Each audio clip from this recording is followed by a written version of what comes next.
we have spoken about the career developmental theories based on the individual, that's the student or the person who's talking about or thinking about careers, as a center point. And that is how we spoke about matching the personality with the environment, or matching the quality or the talent of the individual with the job role involved. Now let's talk about parental influence. I am sure that you understand this already, because if you have attended a parent-teacher meeting as a parent or as a teacher, you know how important parental influence is on a student's life, on the student's academics, on everything concerning the student, right? So you know that already. When we were talking about socialization and the influence of parents on children's socialization, there's a lot of research how parents influence that and how parents influence attitudes and values and personality. However, Holden and his associates, they did a research where they wanted to find out the influence of parents on about 15 domains to understand that influence on the developmental trajectories. These domains were as wide-ranging as education, religion, environment, and to making food.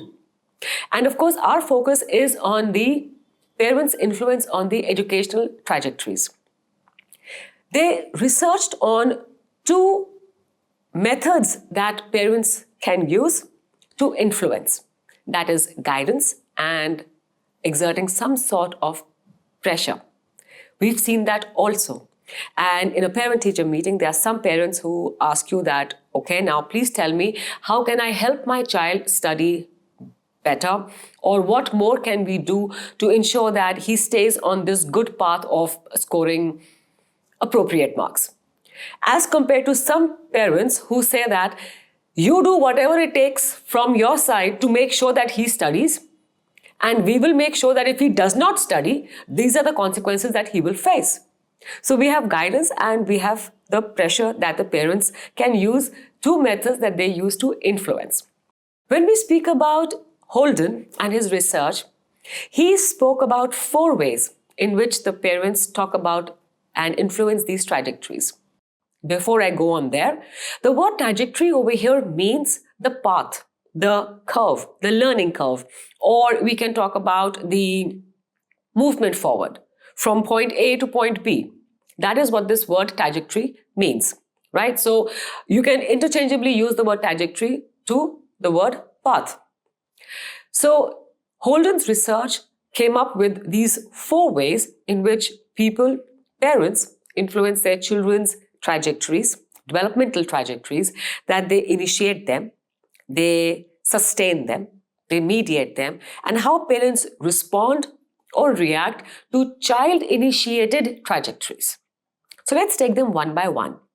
Parents initiate the trajectories for a child, that they steer the child towards a certain path based on what their own preferences are, or on what they observe and believe their child's capabilities and talents to be. That's one way that the parents initiate and influence. Second is that they sustain. They sustain the child on that particular trajectory that they might have initiated by giving encouragement and praise to help them on that trajectory, to stay on that trajectory, and also by resources such as time, money. So we know that parents will ask you this very easily, that you think he needs extra study? Whoa, we can do that. We can have somebody coming home, or we can send him to extra classes.